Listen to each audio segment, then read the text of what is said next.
Bueno, muy buenas noches. Hoy continuamos con el programa de licencias de construcción, sus trámites y sus implicaciones.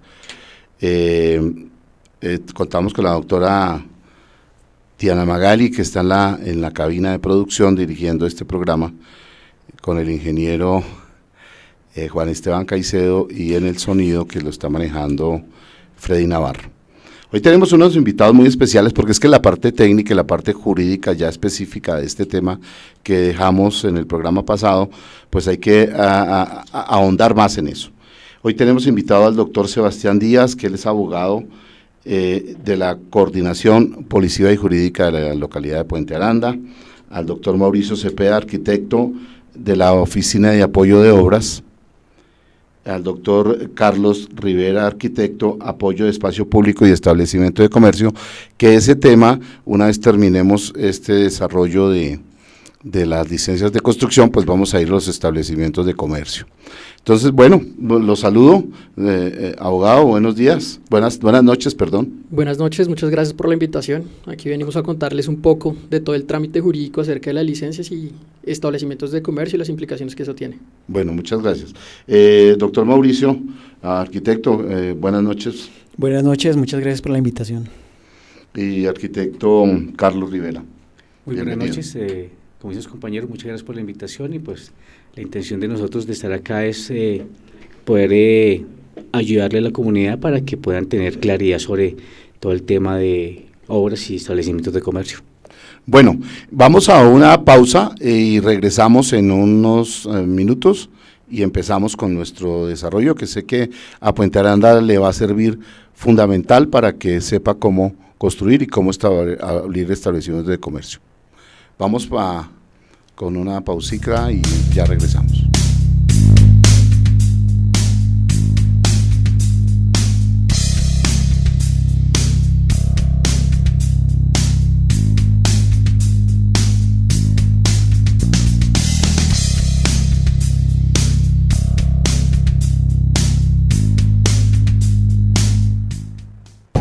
Cuando vayas por la calle y sientas deseos de comer algo, echa un ojo antes del antojo. Observa que el sitio donde vas a comprar tenga las condiciones de higiene necesarias y la manipulación de alimentos sea la indicada. Recuerda que consumir alimentos sin control te puede traer problemas de salud. Echa un ojo antes del antojo. Una campaña de la Defensoría del Espacio Público, Alcaldía de Bogotá. José Vanegas Barrera, vestimos al ejecutivo moderno. Smoking, cóctel y calle. Venta y alquiler sobre medidas. Carrera 13A 7904. Teléfono 5300-400. José Vanegas Barrera, vestimos al ejecutivo moderno. Identifíquenos por un elefante amarillo y verde, por la calidad y elegancia de nuestro calzado. Para toda la familia, para todos los momentos, para el empresario, el ejecutivo, los escolares y el joven moderno. Smith Shoes, la piel de tu pie, eso es Smith Shoes.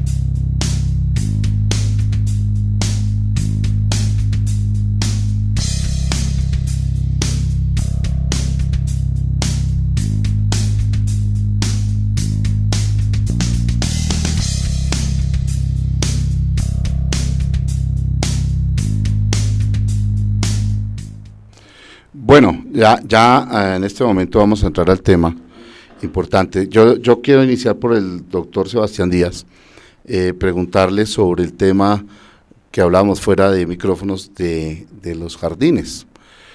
Bogotá en muchas épocas y hace muchos años y todavía ha construido jardines, o las obras se han hecho con jardines en un espacio verde y público, pero a partir de muchos años, 30, 40, 50 años, todos esos espacios, la comunidad ha ido construyendo ahí y ya se ha vuelto como un problema social, porque pues esas inversiones las hacen como para obtener un ingreso o para vivir un poquito mejor.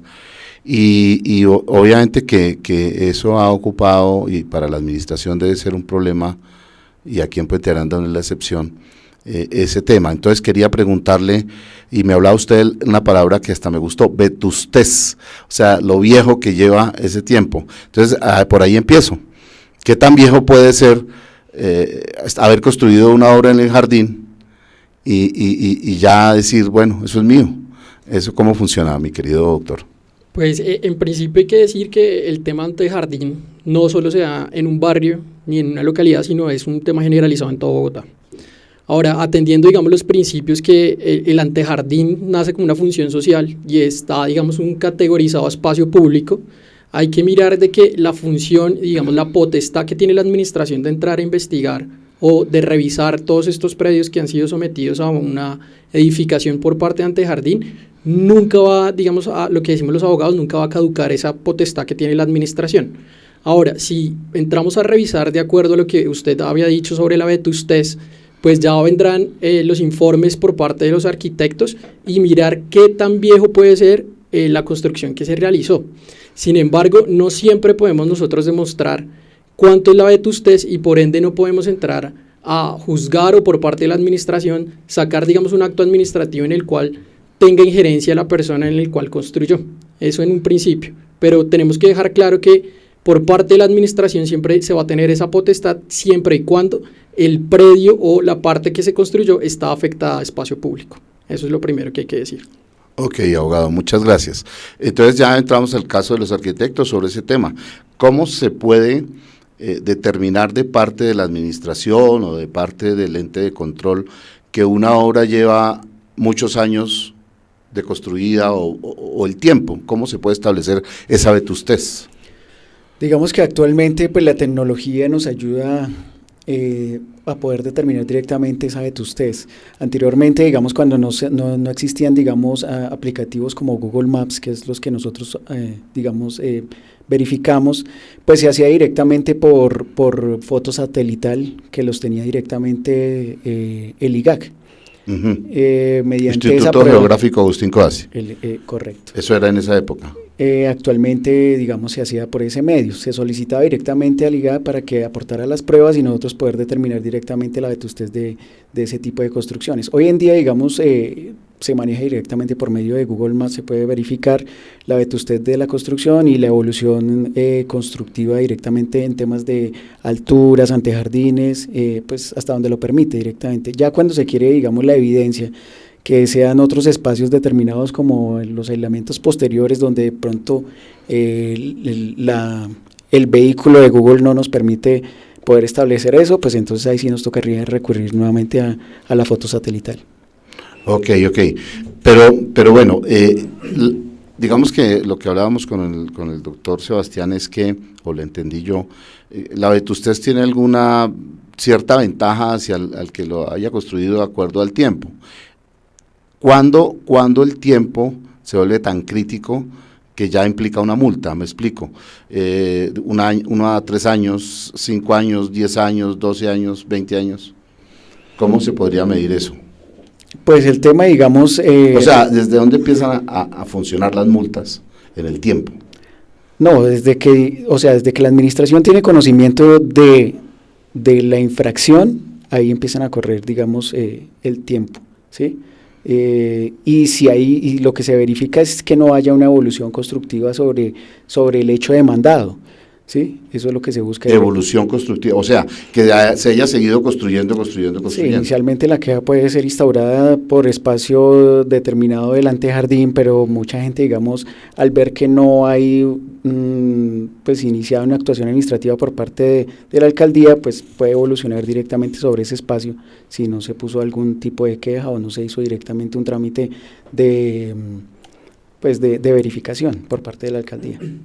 Ok, doctor Mauricio, ahí yo le pregunto, jurídicamente entonces, doctor Sebastián, si alguien ha construido hace 20 años, de todos modos tiene una acción jurídica, Lo que pasa es que si uno anda por todo Bogotá, en todas partes hay acciones jurídicas, porque todo está construido, entonces ahí cómo funciona y qué diferencia eso a una obra de hace 4 años, por decir algo. ¿Cuál es la diferencia entre 20 y 4 años? ¿Qué es lo que pasa?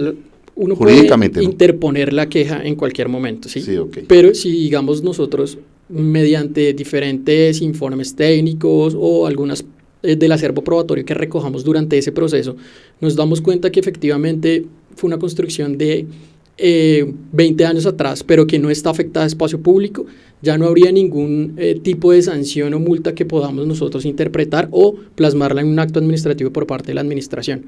Ahora, con respecto de que si yo construí durante 3 o 4 años, la administración empezó el proceso, ahí sí podríamos entrar a mirar si es objeto de sanción o multa, ya sea por parte de demolición o una multa pecuniaria que viene consagrado tanto en el Código Contencioso Administrativo, el de procedimiento administrativo, y ahora con el nuevo Código de Policía. Entonces hay que identificar esos dos temas que son fundamentales para saber si podemos o no podemos imponer una multa o una sanción.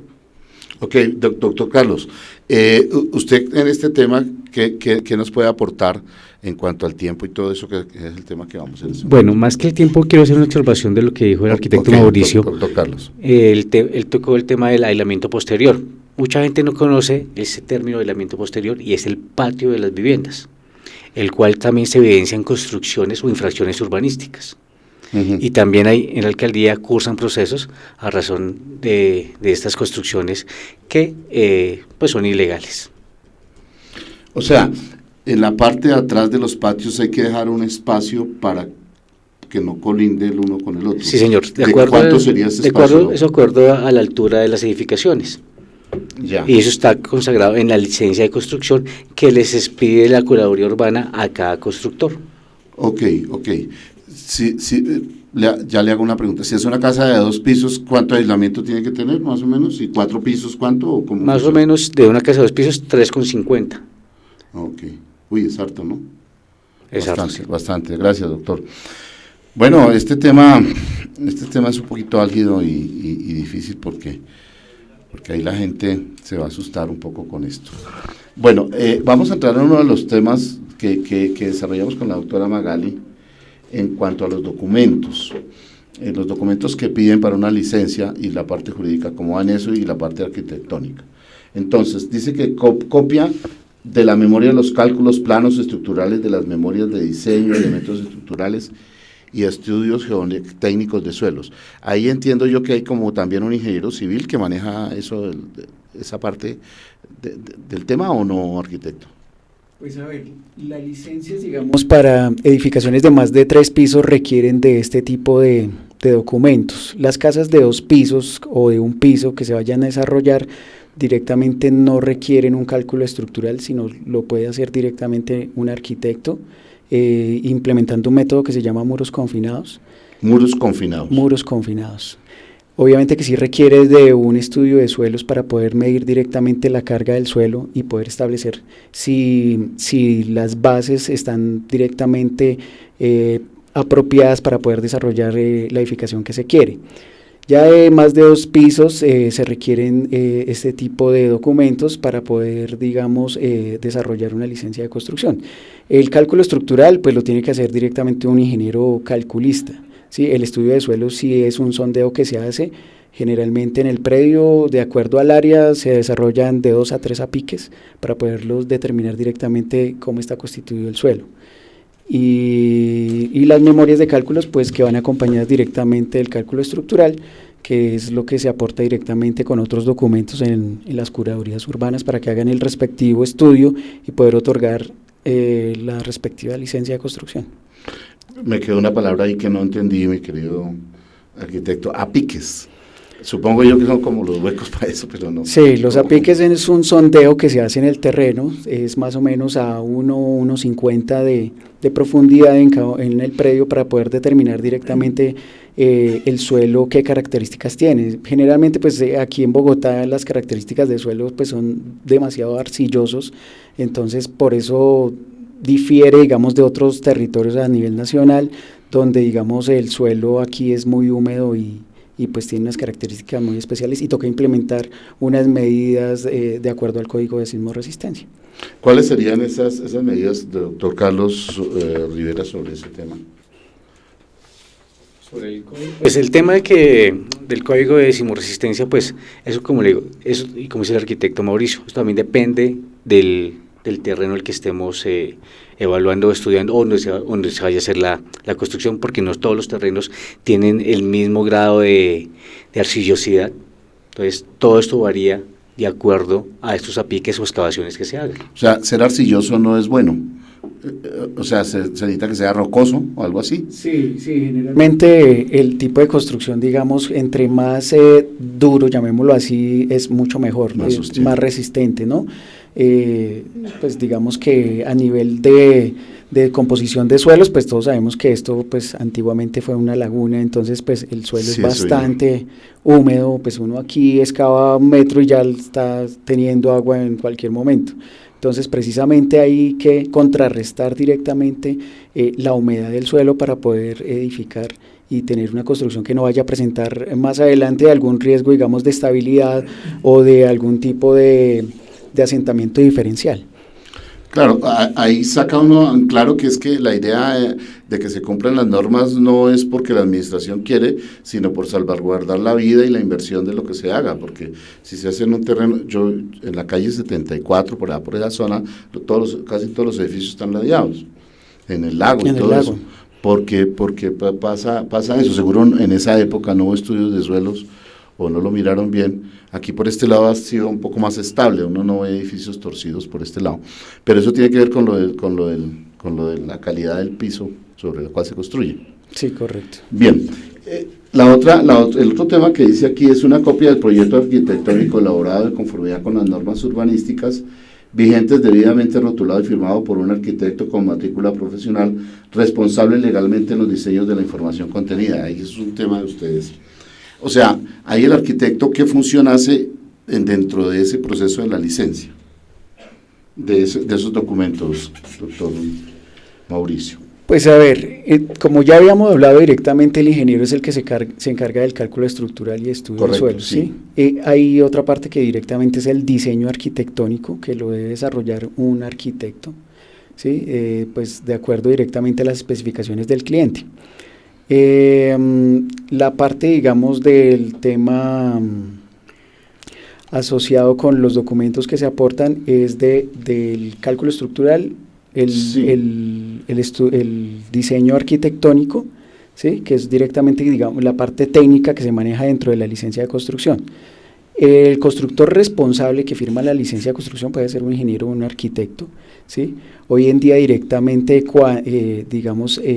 antiguamente se manejaba que la persona que desarrollaba la obra no necesariamente era el constructor responsable, entonces había que hacer una salvedad con respecto a eso para que, digamos, en caso de que hubiera algún tipo de infracción o algún tipo de novedad frente a la edificación, pues la persona respondiera directamente sobre esto.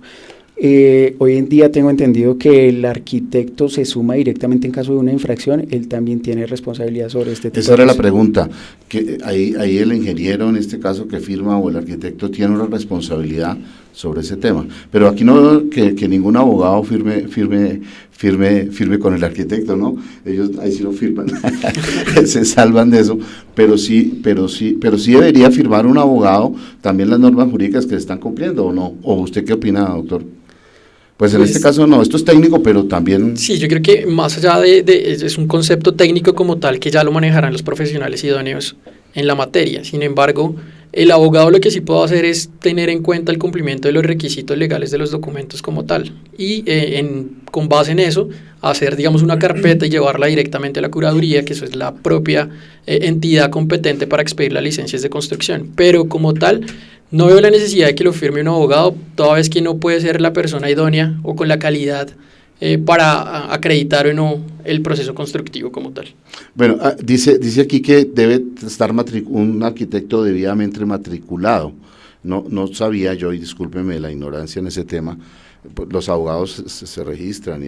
Ahora los arquitectos también deben registrarse en alguna parte para que puedan firmar estos tipos de documentos. Sí, en el Consejo Profesional de Arquitectura O sea, es la que expide directamente la licencia de arquitecto, y eso es pues directamente el aval que le da uno para poder ejercer directamente. ¿Y si en esa la profesión. firma no vale esto?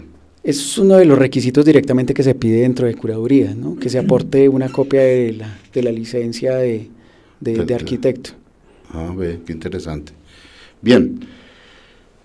Lo otro que dice acá es que dentro de todo todos esos documentos que hay que juntar y lo que debe decir el informe, la localización, las plantas, las alzadas, cortes de edificación, también habla que si el terreno es en desnivel, entonces cómo va a ir el corte de eso para que pues obviamente supongo no se caiga, cómo debe ir, la inclinación del terreno, las fachadas, plantas cubiertas, cuadro de aras.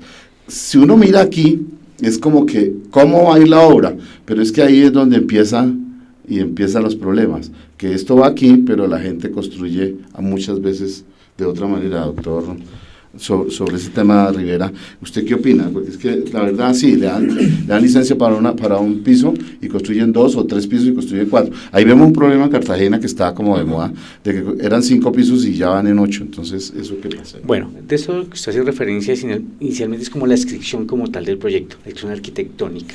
Aparecen todas las plantas, la distribución interna de las mismas, el diseño de las fachadas, qué aislamiento tiene como el posterior, y el tema del antejardín, lo que hablábamos ahorita, cubiertas.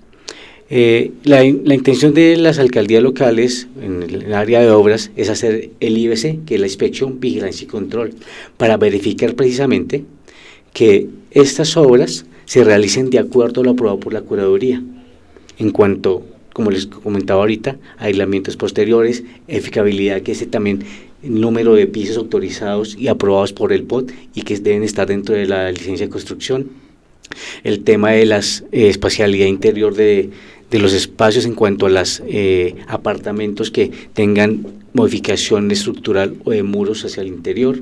Todo esto es lo que nosotros como tal debemos propender para que se hagan de acuerdo a lo aprobado. Bien, interesante el tema. ¿Qué pasa si alguien construye menos de lo que se comprometió? Me explico, porque se ha visto que obras se quedan como en la mitad, que consiguen y dicen vamos a construir 4 pisos, piden la licencia y solo construyen 2 y el resto lo dejan ahí como medio hacer. ¿Jurídicamente eso tiene algún problema o la persona pasa algún requerimiento y dice, bueno, no me alcanzó la plata o ya no quiero terminar eso todavía? Bueno, ¿eso sí, pues la idea en principio es que si tramitó su licencia de construcción, la licencia de construcción tiene un tiempo en el cual puede ejecutar esa construcción, valga la redundancia. ¿Qué tiempo tiene la licencia? 2 años. 2 años. 2 años. 2 años inicialmente, digamos, y se puede hacer una prórroga por 1 año, ¿sí? O sea, digamos 3 años mal contados. Si se radica la prórroga dentro de los términos, ¿no? Ah, Porque ok. ¿Y eso qué términos son? Digamos que pasaron digamos, en el primer periodo, 2 años. Antes de que se finalicen esos 2 años, ¿cuándo se puede colocar la prórroga? La prórroga tiene que ser instaurada ante la curaduría donde se expidió la licencia, okay. Ojalá un mes antes del vencimiento de la licencia, o sea, los 24 meses que le otorga la curaduría urbana. Ahí tiene que hacer la solicitud y llevar directamente los argumentos por los cuales se está solicitando esa extensión. O sea, eso generalmente va acompañado con un presupuesto de obra, porque mucha gente, digamos, aduce que por falta de recursos de pronto no pudo terminar la obra, entonces que solicita una prórroga por un año más. Entonces hay que llevar una justificación directamente avalada por un arquitecto o un ingeniero de las condiciones actuales de la edificación para poder determinar si efectivamente aplica o no esa prórroga. Bueno, otro tema interesante es que digamos que se pide una licencia para hacer 3 pisos, 4 pisos, lo que sea, pero la gente hace, por ejemplo, apartaestudios, hace apartamentos por otro lado, hace un poco de cosas. Ahí eso tendría que estar específico en la licencia, sí. Sí, directamente en el diseño arquitectónico está planteado directamente la modulación arquitectónica que se va a plantear, ¿sí? Entonces, si las personas llegan a modificar esas áreas, pues obviamente que ya difiere directamente con lo que fue aprobado directamente por el curador urbano. Entonces, pues ahí ya incurriría en una infracción de tipo urbanístico. Bueno, ahora vamos con las multas, doctor Sebastián. Esto como que es generoso, estas multas son costosas. Además de haber invertido en una obra que cuánto vale, entonces ahora sí toca demolerla, y si además toca pagar unas multas, y dice usted que son recurrentes, pues digámosles a los televidentes que se sienten en este momento, y entonces dígale cuánto vale eso. Pues hay dos formas, digamos, de tasación de la multa. O sea, siempre vamos a tomar el metraje de infracción, el cual ya se estableció por medio de los informes técnicos que aportan los arquitectos. Con base en eso se toma, digamos, en cuánto está el salario mínimo, y se hace una tasación con el metraje de infracción. Eso es en principio. Sin embargo, lo que se busca con las alcaldías locales es que la gente se adecue a la norma y no tengamos que imponer sanción, sino más un tema pues ya cometió la infracción, pero si puede adecuarse a la norma, es lo más sano que usted podría hacer, y no pagar, digamos, una multa. La multa ya viene después, en cuanto si ordenamos nosotros como administración una demolición y usted no cumplió esa demolición dentro del tiempo estipulado que dice la norma, o dentro del tiempo que le dio la administración para cumplirla, imponemos una multa que es una multa por rebeldía, el cual trae el código tanto contencioso administrativo como el de procedimiento administrativo. Ahora, de acuerdo a si usted cumplió o no cumplió, nosotros también le damos unos plazos en el momento en que se pueda imponer una multa sucesiva. Entonces, primero viene ordenar la demolición por parte de la administración. Si usted no cumple la demolición, viene una sanción pecuniaria, pero si usted tampoco me cumple esa sanción pecuniaria, vengo yo como administración a imponerle unas multas sucesivas de acuerdo al primer valor establecido en la primera multa, que es la por rebeldía. Tengo una duda, y pues es lo que supongo que la gente quiere saber. ¿El metro cuánto vale el metro de multa? Más o menos es como establecer esos costos. Pero depende si están los dos regímenes jurídicos, porque, digamos, con el nuevo Código de Policía se derogó lo que fue la Ley 388 y la 810, que venían manejando todo el tema de obras y urbanismo. Ahora, con el nuevo Código de Policía, el Código de Policía lo que establece es una multa especial según la infracción urbanística cometida, pero también está tasada de acuerdo al estrato en el cual está ubicado la vivienda. Entonces, hay tipo 1, tipo 2, estrato 3, 4 y 5 y 6, y también de acuerdo a en cuál fue la infracción urbanística, porque no es lo mismo que se haga una contravención a la licencia o que se construya en espacio público, porque eso le va a sumar un 25% o hasta un 100% a la multa. Sin embargo, en ningún caso puede exceder de los 200 salarios mínimos legales vigentes al momento de que se cometió la infracción urbanística. Entonces, ese es el tope máximo que puede, digamos, poner la administración por parte de los inspectores de policía, quienes son los que en este momento manejan todo el tema de obras y urbanismo en el Distrito Capital. Doctor Sebastián, ¿y cómo cobra la administración eso? Me explico. ¿Embargan bienes? Bueno, todo eso? Hay un primer proceso que lo que nosotros llamamos un cobro persuasivo. El cobro persuasivo es conminar al administrado, a la persona que cometió la infracción, a que vaya a la administración, vaya a la alcaldía local, vaya a la inspección de policía y realice un acuerdo de pago de acuerdo a la multa de la sanción impuesta.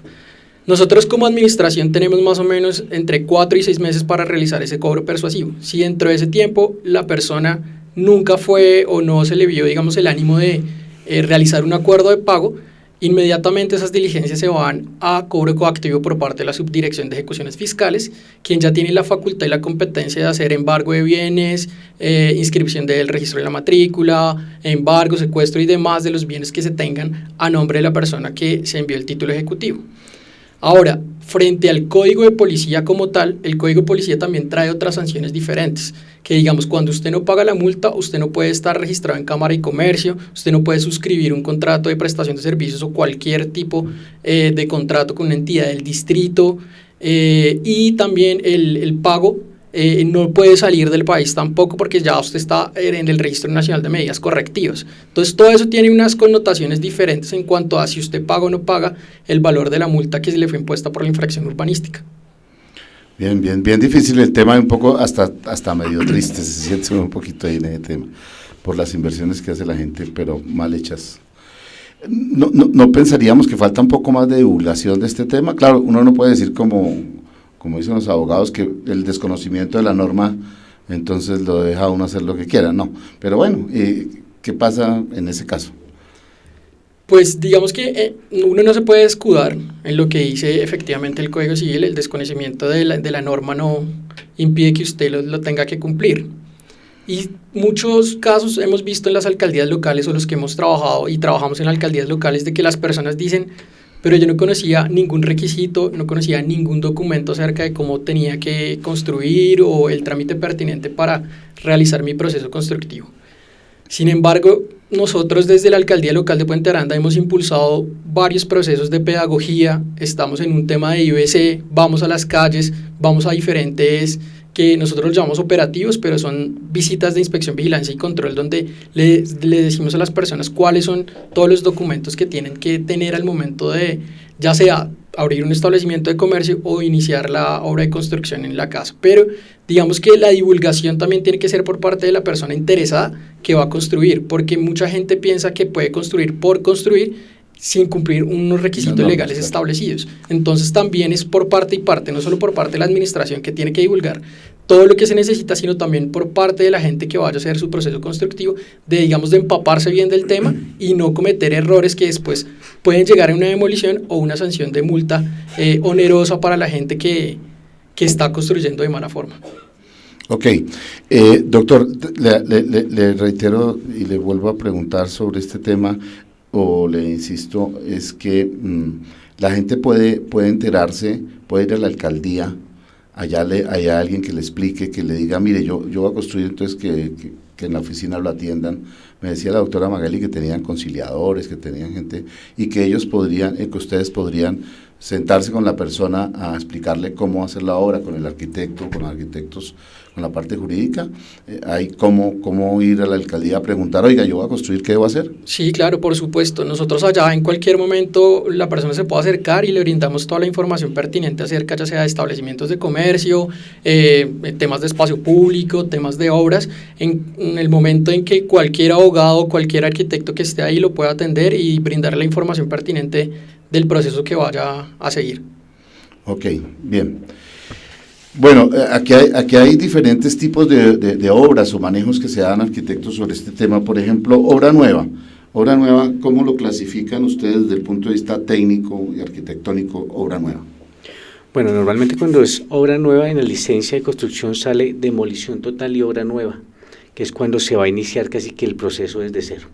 Hablo del proceso constructivo. Sí, ok. Entonces, es inicialmente, como tal, es la modalidad de obra nueva. Que esté el sitio, se demuela todo lo que hay y empecemos de nuevo. Sí.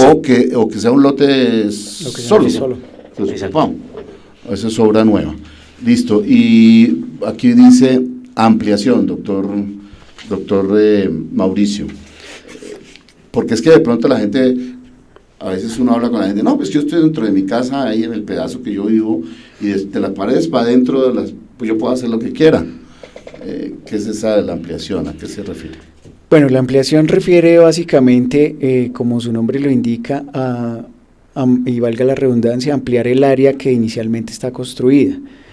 Esta ampliación tiene que someterse directamente a la reglamentación actual del Código de Sismo Resistencia, porque muchas veces las casas que están en el sector datan de 30 a 40 años, pero fueron construidas con un Código de Sismo Resistencia que era vigente para su construcción.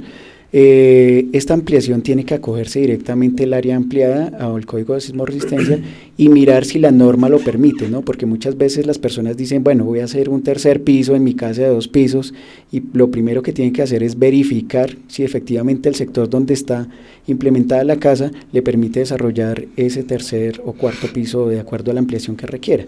Y pues dejar claro también pues que mucha gente hace ese tipo de ampliaciones sobre zonas que no son directamente legalizables, como estábamos hablando del aislamiento posterior y el área de antejardín. Entonces a eso refiere directamente el tema de la ampliación. Ok. O sea que la ampliación es hacia los lados y hacia arriba. Pues toca mirar directamente la ficha normativa si lo permite, ¿no? Porque muchas veces hay sectores en los cuales no se permite ningún tipo de ampliación, sino es únicamente la casa como la tienen y no permite ningún tipo de ampliación. Entonces lo mejor es que se verifique primero la ficha normativa a la cual pertenece el predio para poder determinar si lo que se pretende desarrollar es permitido o no. Bien, abogado, bien, arquitecto. Abogado, ¿en qué pote estamos en este momento? ¿Qué norma jurídica? Porque como hace unos días se tenía un PROBOT que se iba a aprobar y todavía está como en discusión, parece. ¿cuál es el POD que está rigiendo en este momento y las normas que están rigiendo para las construcciones en este momento? Actualmente estamos con el decreto 190 de 2004, que es el POD que ya se venía manejando. 2004. De 2004. Okay. Entonces, se supone que cada 12 años tendría que haber cambiado el POD, pero por diferentes razones políticas y sociales no se ha podido expedir un nuevo POD. Sí. Ahora, las construcciones que del 2017 en adelante se hayan adelantado, todo se rige por el nuevo Código de Policía, que es la Ley 1801 del 2016. Al regir el nuevo Código de Policía, dejó sin efecto jurídico, o sea, derogó la Ley 388 de 1997 y la 810 de 2003, que eran las normas con las cuales se regía todo el tema de obras y urbanismo. Ahora, la competencia como tal para adelantar estos procesos la tiene ya los inspectores de policía de cada localidad. Ok. Bueno, ¿y qué dices más o menos, pues como en resumen general, ese nuevo Código de Policía respecto a las obras? O sea, ¿cuál es el cambio con respecto al 388?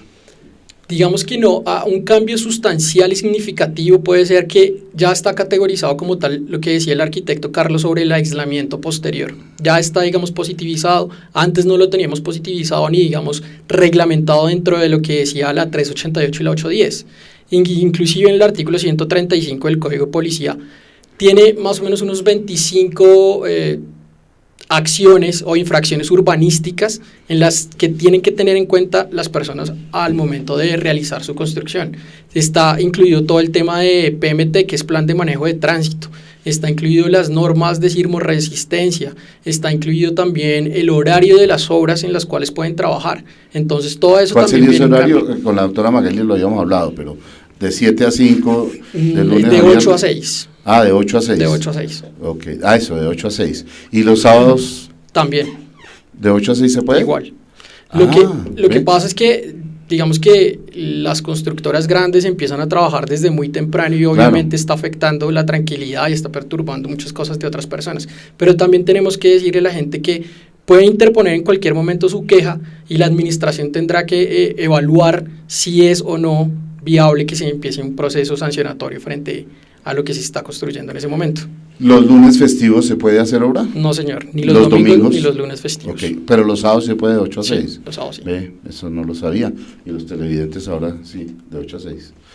Bueno, viene lo que es modificación. ¿Qué es una modificación? Ya dijimos que la ampliación es crecer, pero aquí la modificación. Sí, las modificaciones están asociadas más que todo es con el uso del suelo. O sea, digamos, si en un predio residencial nosotros requerimos hacer, y la norma nos lo permite, un local comercial, dependiendo de la escala, si es vecinal o urbana, metropolitana, dependiendo directamente del área, entonces se solicita ante el curador urbano una modificación de ese uso del suelo. Ah, se refiere a la modificación para el uso del inmueble. Está básicamente asociado con la modificación del uso que se va a implementar en el inmueble.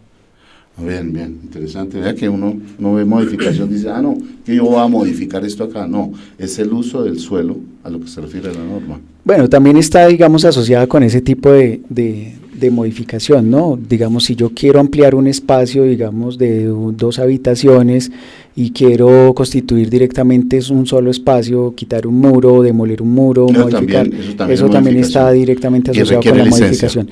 Requiere licencia de construcción. Cualquier modificación, cualquier intervención que requiera demolición, requiere licencia de construcción. Licencia. Ok, ya vamos a los puntos de que no se necesita licencia. Listo, doctor. Restauración. Yo quería preguntarle al doctor Rivera. Restauración, o sea, que si algo está dañado y lo arreglo, entonces requiere, ¿a eso se refiere ese término? No, esa licencia va más en predios que tengan cierto valor arquitectónico. Que haya que restaurar. Y eso también va de la mano con la Dirección de Patrimonio, que son los que ya tienen un listado previo de qué predios tienen o están declarados como patrimoniales. Sí, porque uno en el español, restauración puede ser otra cosa, restaurar algo que está dañado. Pero aquí es más que todo predios que tienen que ver con patrimonio arquitectónico, cosas que tienen que ver, que tienen un valor para la ciudad distinto a ese tema, bien interesante. Entonces en restauración también hay que sacar licencia. Reforzamiento, o sea, vigas, columnas, ¿sí? ¿En qué consiste eso?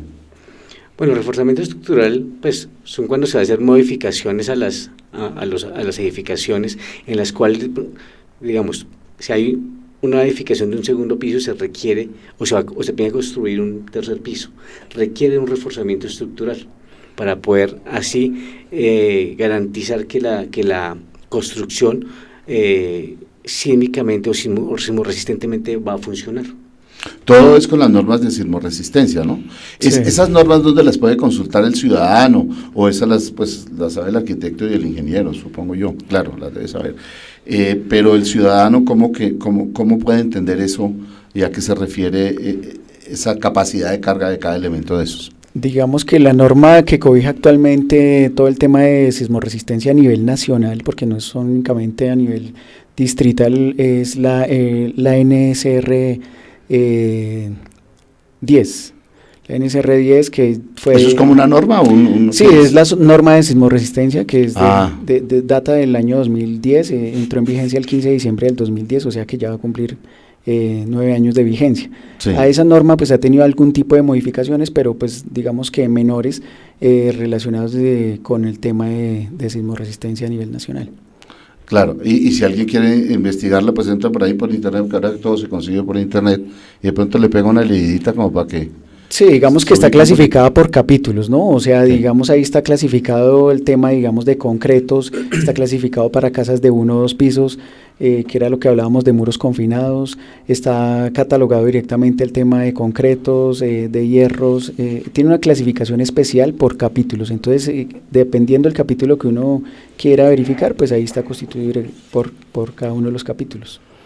Ok, ahí me acuerdo un poquito del tema, saliéndome un poquito, porque todas las estructuras de esos puentes, todo eso que ha pasado aquí en Colombia, estos edificios que están construyendo, que tienen que estar desalojando ahora en Cartagena y casi en todas partes, Medellín, se han caído edificios.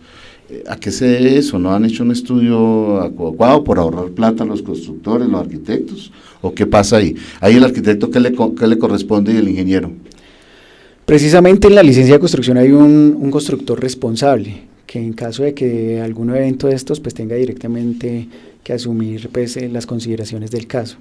Pueden ser varios factores los que se presentan directamente en ese tipo de casos.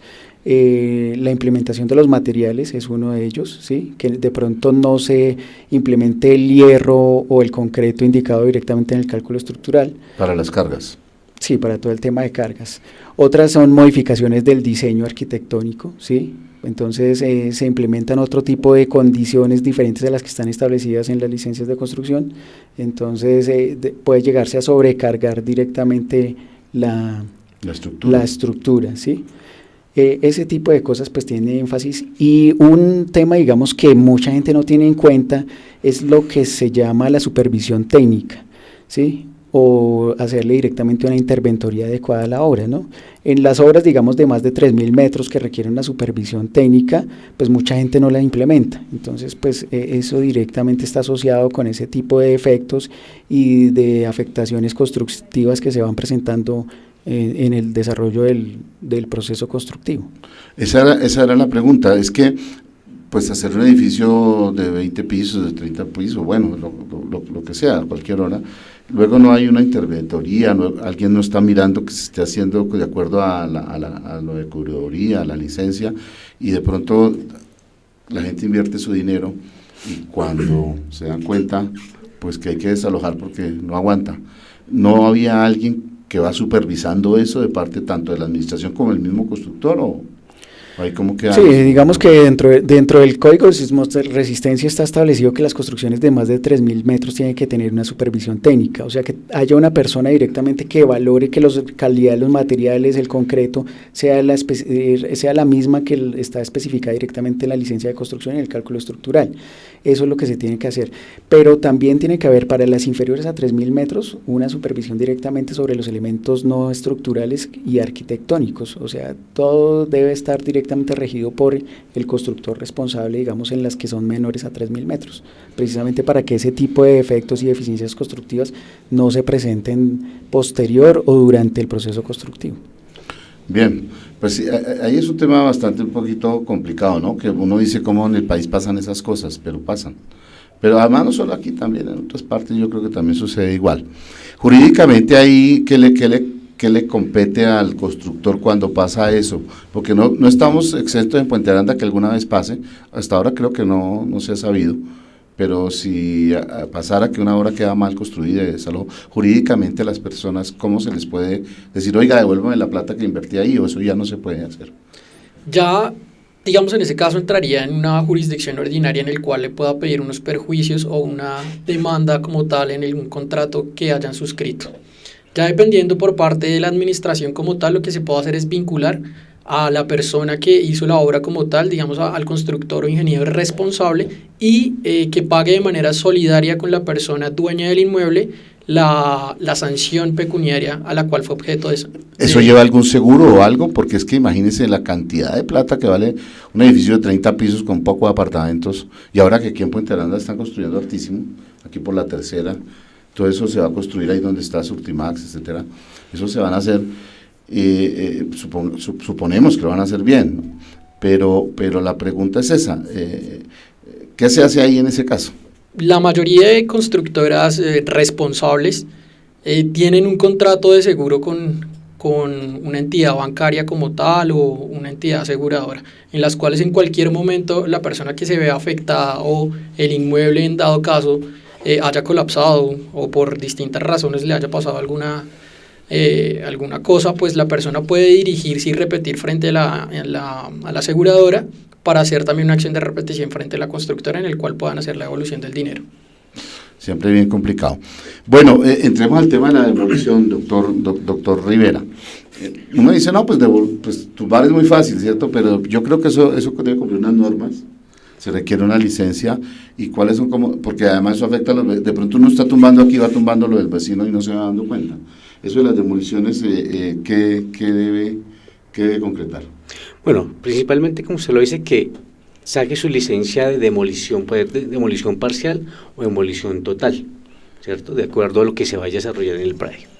Claramente debe tenerse un cuidado específico, ¿por qué? Porque cuando hay predios colindantes o vecinos, muchas veces estas demoliciones pueden ocasionar daños y perjuicios a los vecinos, como son, pueden romperle las tejas, pueden ocasionarle, digamos, afectaciones estructurales. Entonces, todo esto toca tenerlo muy en cuenta cuando se vaya a hacer ese tipo de demoliciones. ¿Esa licencia para demolición también la firma un arquitecto? Sí. ¿O un ingeniero, o los dos? No, el tema, digamos, tiene que ir firmada dependiendo directamente qué tipo de demolición se vaya a efectuar, ¿no? Porque pues obviamente si es una edificación de más de 2 pisos, pues obviamente hay que hacer un estudio de vulnerabilidad sísmica para poder determinar si la construcción se puede demoler o no. Hay muchas veces que uno demoliendo una viga o una columna puede afectar directamente el predio o predios circundantes, como le decía el arquitecto. Entonces, sí tiene que ir firmada directamente por los responsables, que tiene que ser ingeniero, dependiendo la dimensión y las cargas que se vayan a demoler. Ok, arquitecto. Lo que es reconstrucción, que también requiere licencia, ¿esas reconstrucciones a qué se refieren? Es que ya no es ahí no entiendo si es que hay que tumbar todo o una parte, esa parte. La reconstrucción, no, pero no sé cuál es eso. Es que aquí está en el... Sí, ahí está. Sí.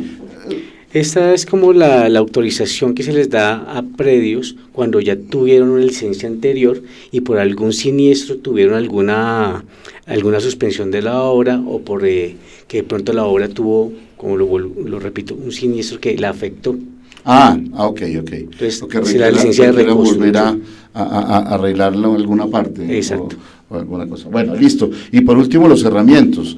Tengo entendido, y hablábamos con la doctora Magali, y hay una parte jurídica que hay que tener en cuenta, que si alguien tiene 3 pisos y puso una terraza encima del tercero y puso un cerramiento ahí, eso tiene que tener una característica de 60 centímetros. Más allá es multa, ¿sí? Sí, pero es en tema de antejardín, que tiene que haber ciertas características en las cuales se pueda construir ahí, pero no en terraza, sino en parte de antejardín, y tiene que tener el 90% de visibilidad en la parte de antejardín. Ok. O sea que el cerramiento se refiere a eso, pero también ese cerramiento de arriba a un tercer piso también se puede hacer. O sea, si la distancia llega a 3 pisos y cerraron a más de 60 centímetros, ¿hay problema? Tocaría ver qué es lo que dice la aprobación de la licencia como tal, pero ok. en primera medida diría que es una infracción urbanística porque de todas maneras está en un proceso constructivo de que tiene mayor edificabilidad de lo que se le aprobó en la licencia. Ok, bueno, vamos a ir al punto de lo que sí se puede hacer, pero vamos a dar una pausa y ya regresamos y para decirle a la gente, bueno, pero usted, no todo no lo puede hacer, hay cosas que sí puede hacer. Entonces vamos a la pausa y ya regresamos.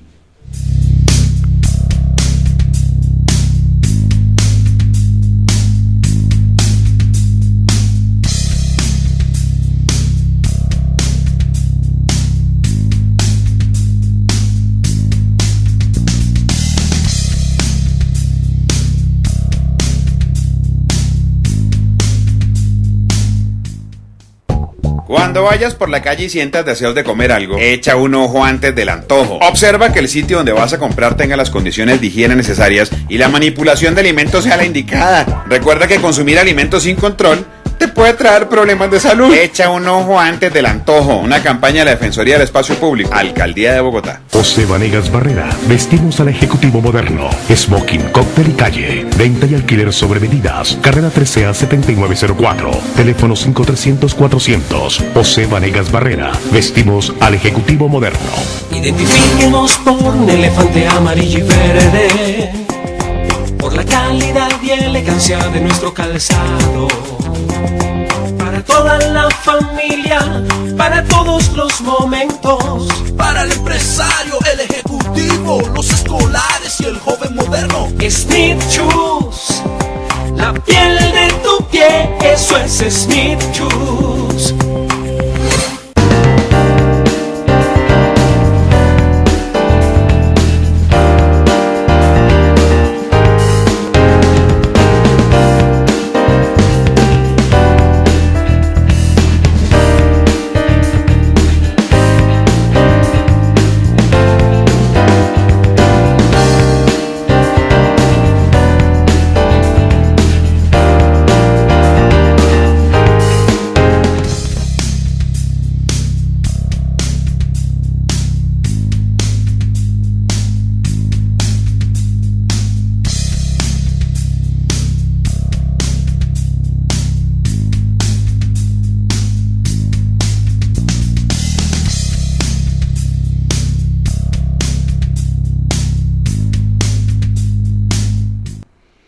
Bueno, continuamos con este tema. Se nos quedó algo que hablábamos aquí fuera de micrófonos, la revalidación, porque hablamos de que las licencias tienen 2 años, después se pueden ampliar a 1 añito más, y bueno, y si la persona no alcanza ahí, entonces vamos a hablar con el arquitecto sobre la revalidación. Arquitecto Mauricio, ¿en qué consiste ese tema?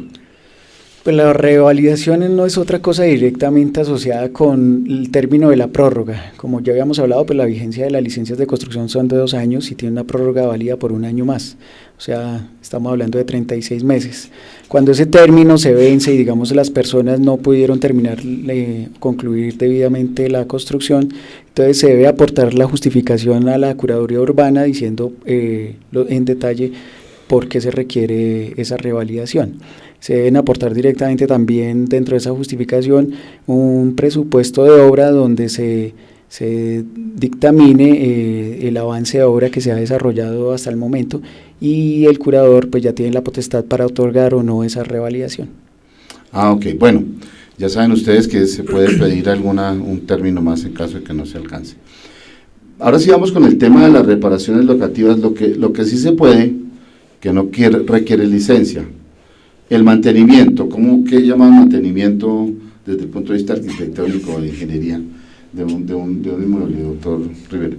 Bueno, cuando hacemos referencia a la licencia de mantenimiento o mejoras locativas, se hace referencia a el mantenimiento de pisos, silorrastros, lo que es estuco, pañete, pintura, mantenimiento de redes hidráulicas, eléctricas, sanitarias, de gas. Esto es lo que se puede hacer sin una licencia de construcción expedida por una curaduría. Ok, listo. Entonces, dice aquí el mantenimiento, la sustitución. ¿A qué se referirá sustitución?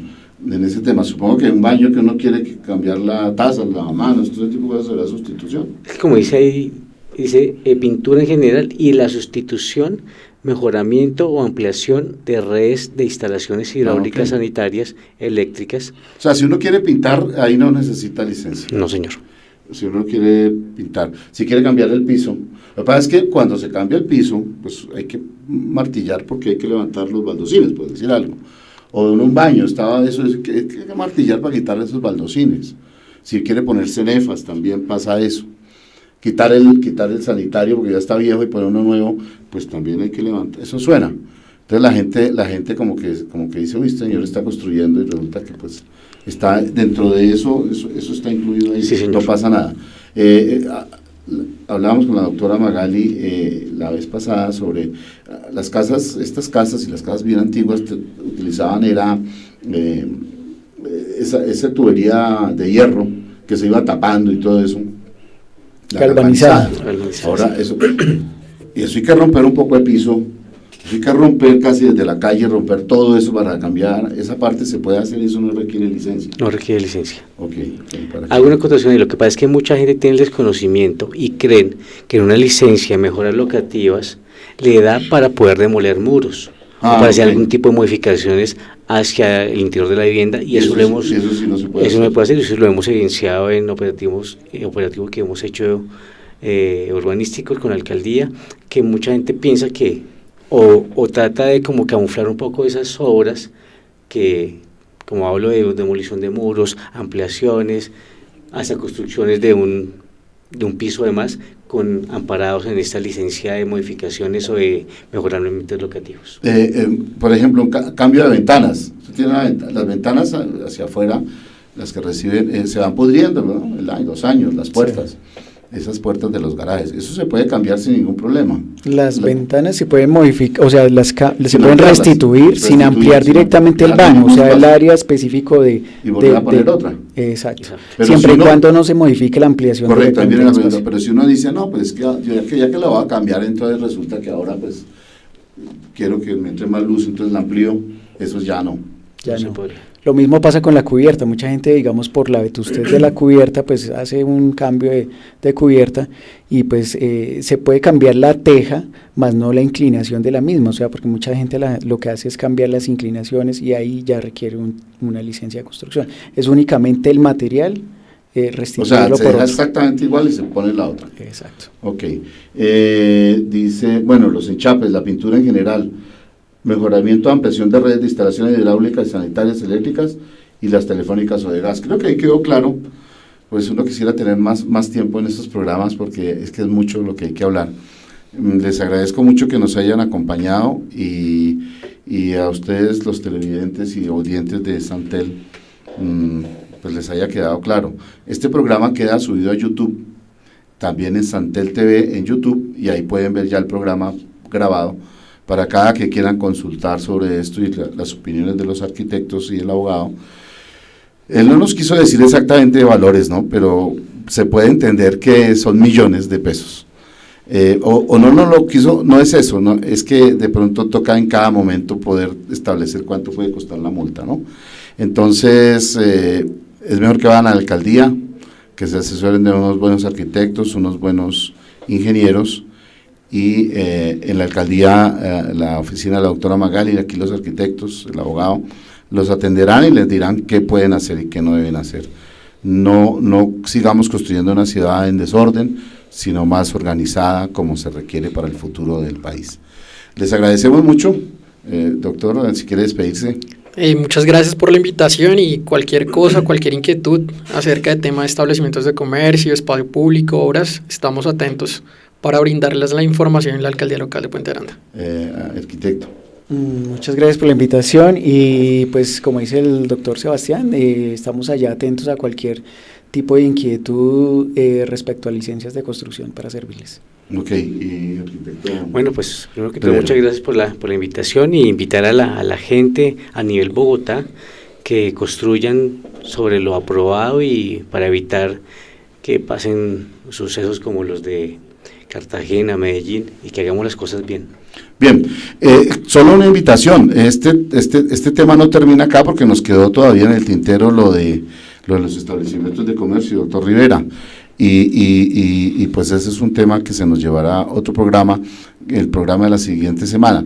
Y ya con eso ahí sí terminaríamos este tema de licencias de construcción y de establecimientos de comercio. Entonces, los invito para el próximo programa al tema que tiene que ver establecimientos de comercio, porque lo vamos a desarrollar, y la doctora Magali va a estar acá, no solo nosotros 4, sino ya con la imagen de ella aquí adelante de las cámaras. Entonces, quedan invitados para el próximo sábado, el sábado 14, que es el que nos sigue, porque este programa se emite el día 7. Entonces, veremos lo de licencias de construcción, lo de licencias de establecimientos de comercio. Muchas gracias y por su colaboración y por su audiencia, estar acá, y a ustedes, gracias por haber venido. Gracias.